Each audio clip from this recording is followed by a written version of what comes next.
your family.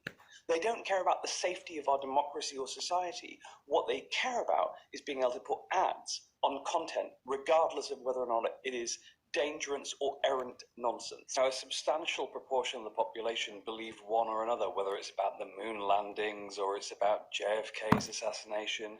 But when we're coming to the modern age, what we're talking about primarily, the most famous, the most notorious, the most potentially dangerous conspiracy theory out there is, of course, something that folks may have heard of but don't know quite what it is. It's called QAnon.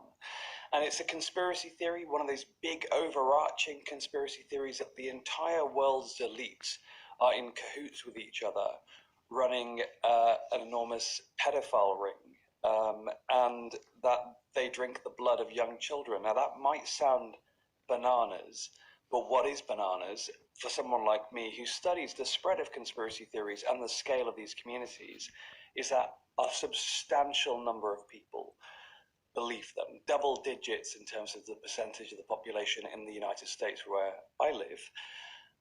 But also, we've got other conspiracy theories out there as well. For example, that the vaccine was invented by elites in order to force people to do something.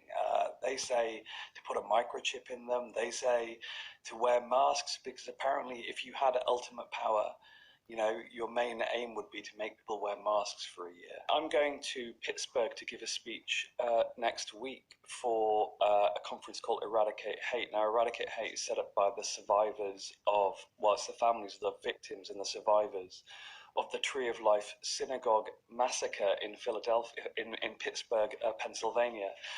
And those people were killed by someone who believed that Jewish people were trying to import non-white people to destroy the white race in order to, because apparently Jews want to control the world, and that white people are the only race that are able to destroy the Jewish people because of World War II and the German Nazi regime, and so they're now encouraging immigration, and they believe that this is all a plot by Jewish people.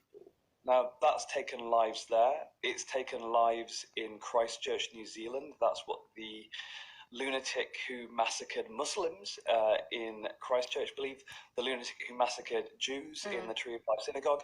But also, we heard variations of that conspiracy theory in our own country 7 years ago during the referendum, people saying the EU was trying to import Muslims to destroy the white race as well. Yeah.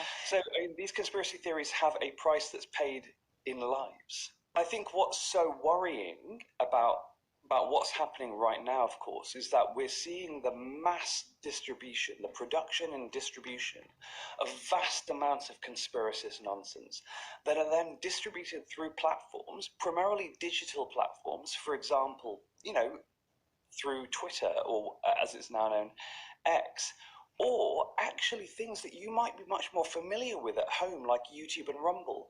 And what's key about these platforms are that these platforms actually prioritize disinformation, conspiracy theories, hate. Why? Because it actually drives eyeballs. Not eyeballs which are people going, I necessarily agree. In fact, as Andrew Tate, another notorious individual who made a lot of money by broadcasting on digital platforms, he used to say, you've got to make sure that lots and lots of your followers think that you're awful. Because actually, it's the engagement, it's the fact that people sort of hate watch them, sit there going, God, that person's an idiot, I can't stand that person, then tweet about it and then talk about it, engage with it. It keeps them on the platform. Yeah. And these are platforms that don't care about the public interest. They don't care about you or your family. They don't care about the safety of our democracy or society. What they care about is being able to put ads on content, regardless of whether or not it is dangerous or errant nonsense.